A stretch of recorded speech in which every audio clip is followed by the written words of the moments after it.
Hi, I'm getting ready to head to Europe for some art adventures for my Eat, Paint, Love tours, and I thought I would just give you a heads up on what I plan to bring in case it might help you to plan on what you'd like to bring with you, whether or not you're coming with me. So if you'd like to stay tuned and take a look at what's in my bag, I'd be happy to show you. First of all, I have this very lightweight tote. It is made of nylon. It's actually a bag that I got when I made a purchase at a Johnny Was store. And it's just a real nice lightweight bag, and I thought it might make a good tote for while we're overseas. I think it's real important to have a hat. Apparently I need to wash this one, but something with a nice brim that allows you to keep your face out of the sun and have some protection when and where you might not have shade. I'm also bringing a little shop towel. This is going to be the bag that I would take if I were to go out on location for the day, say touring anywhere. And so I would want something for moisture control or in case something spilled. I like to take a pencil case that has a clear side. I kind of like to be able to see what's in there, and I'll take that apart and kind of show you what's in there as well. This is a little sketchbook that I plan to take with me and be using on this trip. It is Stillman & Burns Zeta series. It's a soft cover. I've used the hard covers and like those in the past, but this time I thought I might use the soft cover just for something different. And I have some travel brushes that are Richardson series 7130s. These are synthetics, and they have a nice little case. And I've got my sunglasses, which are also a nice thing to have when you're out and about. I'm going to be carrying this stuff on to the plane, and I'm going to do that because as an instructor, I don't want to be without these things if and when my luggage gets lost. And so I really think in those terms. I think, what can I absolutely not live without? And I carry that stuff on. And the stuff that's in my suitcase is the stuff that I could do without, but they're mostly teaching and supplemental materials that I could think about living without should the worst happen and my luggage get lost. And that hasn't happened before, but I know it can happen, and so I don't want to be without certain items. So let me show you my absolute must-have items, and maybe you'll get some heads up as to what you might absolutely want to bring along with you as well. First of all, I do like this clear case. It's just something I picked up on Amazon, but I really think it's a lovely large size. You know, this is my hand, and it's obviously quite a bit bigger than that. It's got zippers on the outside, and I've been known to keep specific things in the outside so I can kind of separate things out. I love to have a little value tool. This is a piece of red acetate with which, when I look through it, color is removed and all I see is value, and that can be a helpful tool when evaluating my work.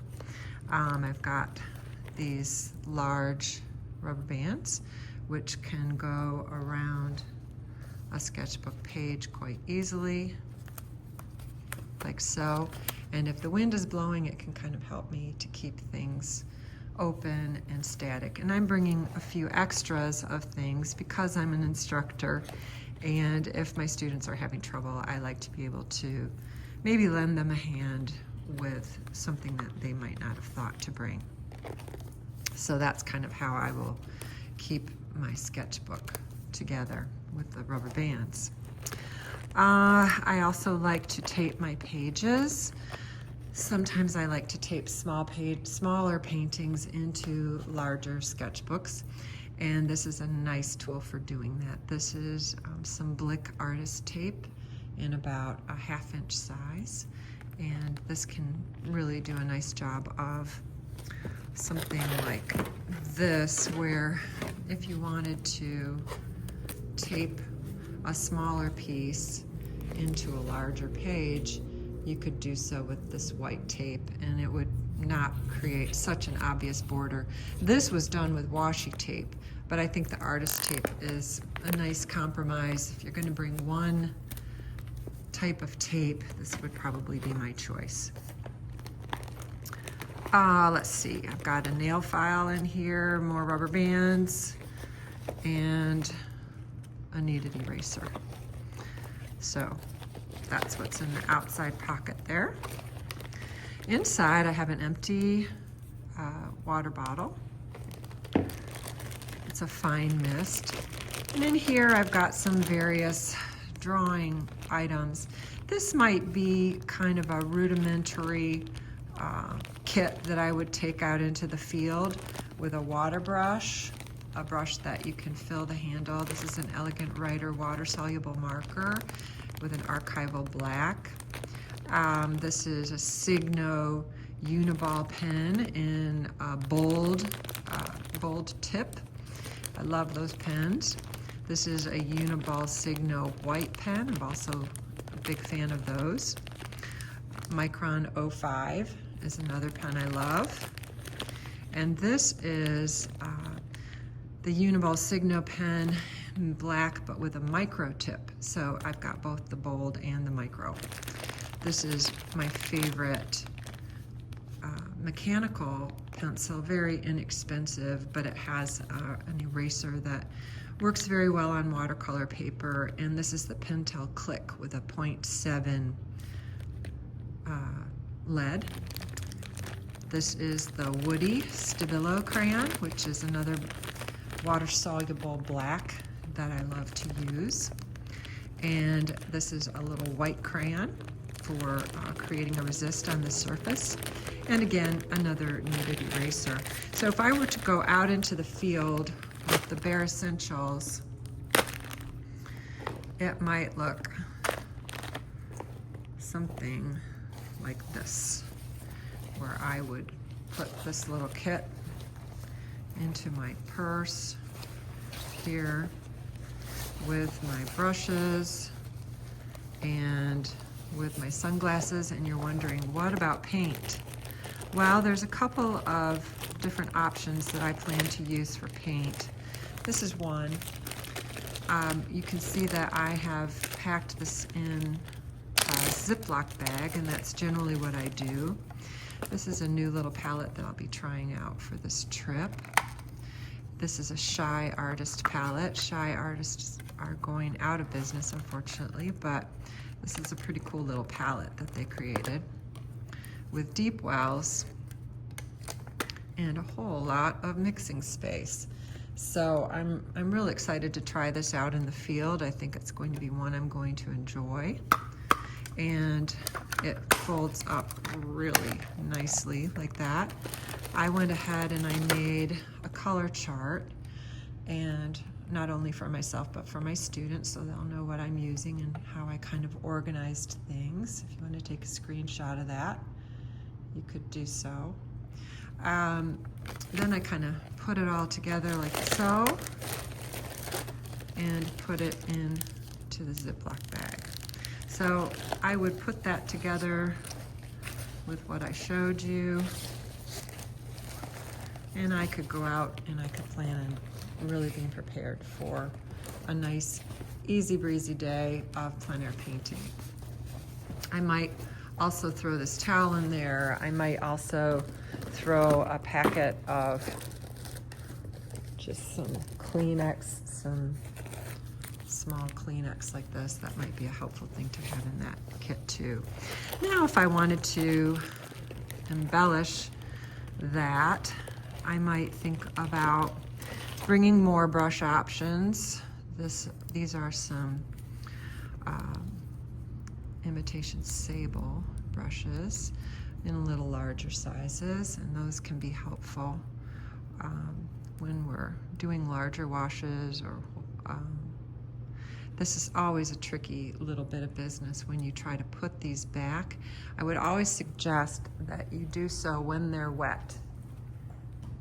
And the reason being that you don't want to splay these bristles back on themselves because they might permanently remain in that position. So in this instance, I'm going to just wet these bristles so that they're all tightly packed before I insert. And then that way I can make sure that those bristles don't get splayed. This is in a Skoda kit, a little travel kit. It's really nice. So if I were to embellish this, I could throw this in there.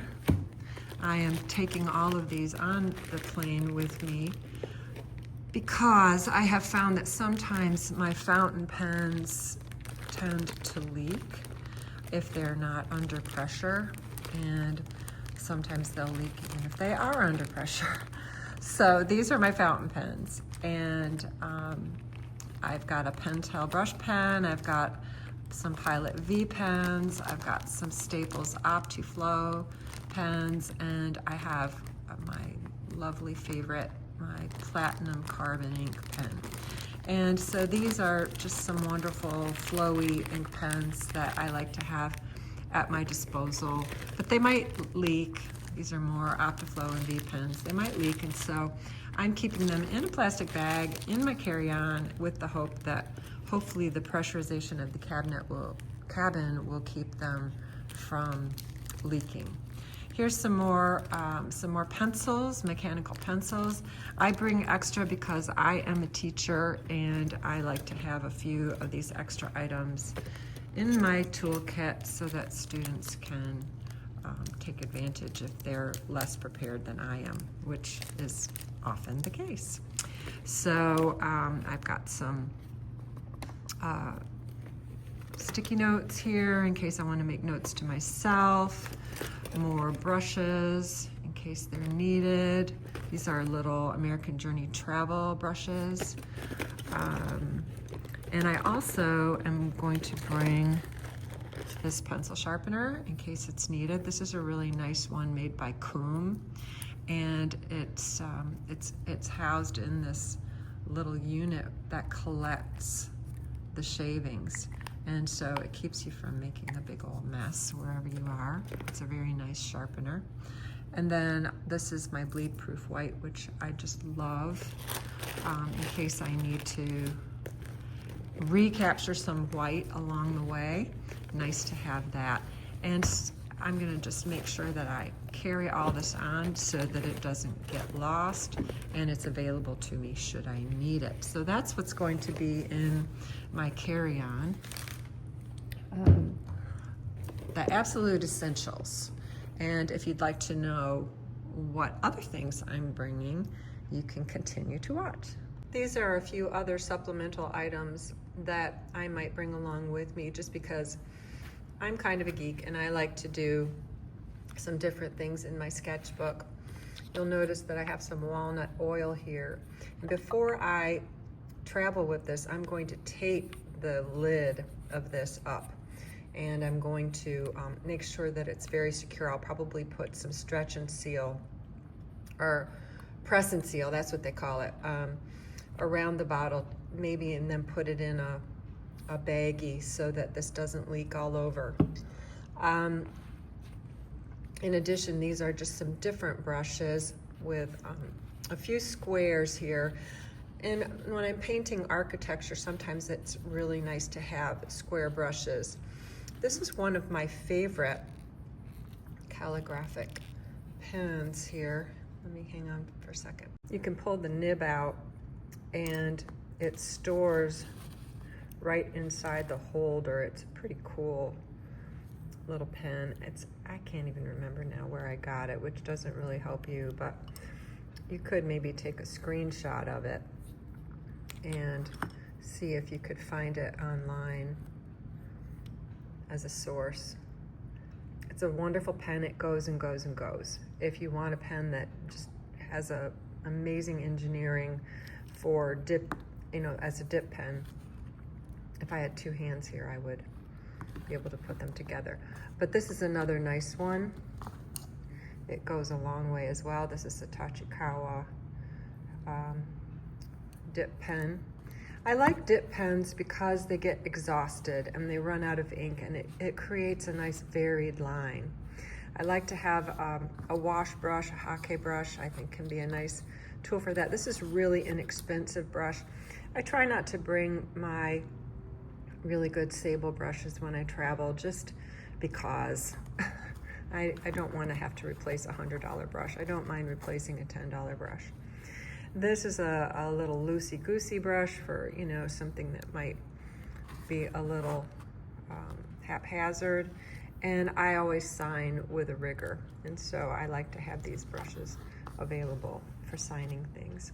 So these might be some supplemental things I might bring other than the travel brushes that I showed you earlier. These items will be in my suitcase. These are kind of supplemental things that I'm gonna enjoy having should I need them. And when we paint on location, it's nice for me to be able to supplement what my students bring. I check anything that is sharp.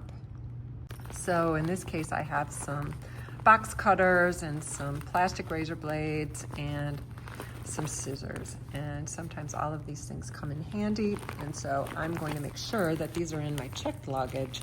I would not want to take those as carry-on for obvious reasons. I'll be bringing some white gouache and a little bowl in which to dispense that and have it available should it be needed. I'll also be bringing a magic eraser, which is a wonderful tool, along with these soft erasers, both of which are great for removing paint and making corrections. I'll have more micron pens in various sizes. I have more just of everything that I will have in my carry-on in case my students need it. I've got some double stick tape in case somebody wants to tape something and glue for the same reason.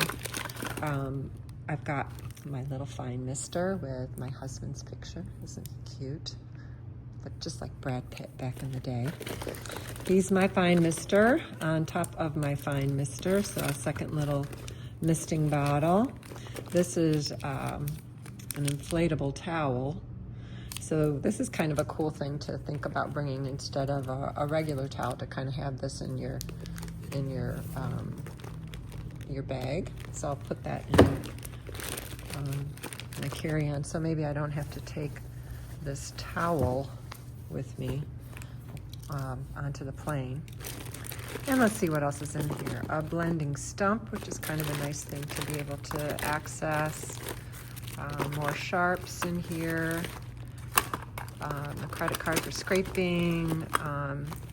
This little tube squeezer, should I get desperate and need to squeeze out more paint. Those are all be in here, as well as some salt. So these are some of the extra little addendums that I will have to make available to my students should they need it. And myself, I guess, in case I should need it. And I've got some extra, these are just some old sketchbooks that I've got as teaching samples, and a little tray that I could use for additional mixing area. This is a book on the Cinque Terre, which I will be making available to my students if they would like to kind of anticipate where we're going, or do some drawing ahead of time, or even after we come back from somewhere, that book will be available. This is a copy of my palette, my regular palette, in case my students would be interested in that. And this is another sketchbook with some imagery from the Cinque Terre and from places that we'll be visiting. And hopefully this can provide a little bit of inspiration and give me an opportunity to do some instruction just with things that I've already done in the past. So hopefully that will help give a vision. These are some watercolor blocks that I'll be bringing along in various sizes. And I'll be bringing this ink pad in case students would like to use that. That's kind of a fun tool to use along with these stamps, these letter stamps.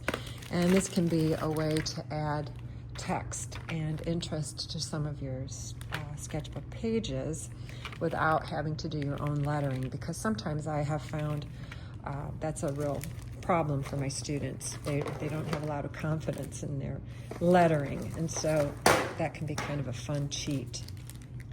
Let's see, getting to the bottom here, I've got some extra paint tubes that I will check just in case I need those. I've got some files with some of the lessons that I plan to perhaps teach. And then I've got more stamps. Oh, and this is kind of a fun little thing. This is a just in case kind of thing. In case I want to travel even lighter. I've got these little mini Altoid palettes. This is a little laminated color thing, and it corresponds to the paints, which are here in this 3D printed Altoid palette. So I've got my cools in this palette, and I'm going to secure that with a rubber band. These are my cools.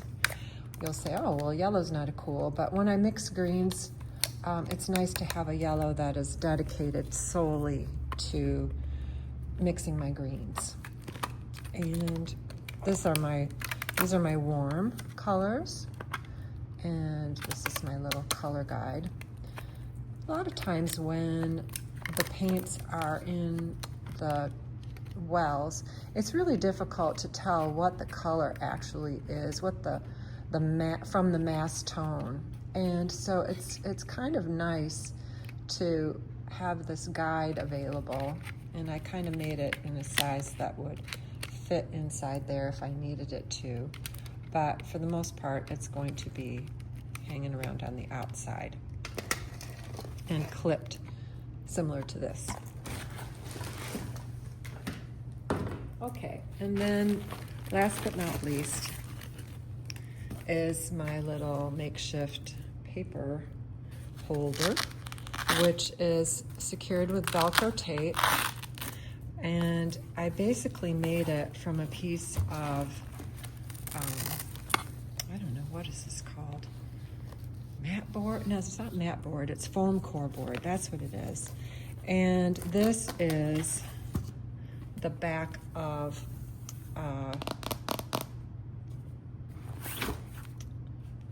block. It's from the Arch block, and it's a big size one.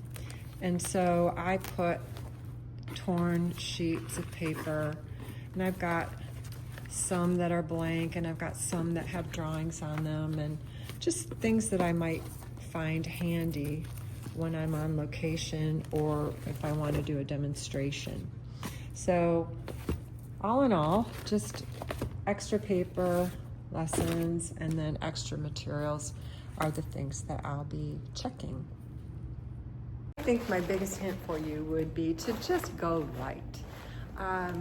Don't try to make great paintings on location, especially if you're just starting out. I think it's just going to be so much more inviting, I think, if you travel light and just resign yourself to finding a nice comfortable seat somewhere with a nice view and taking a moment to record whatever it is that you are seeing on location.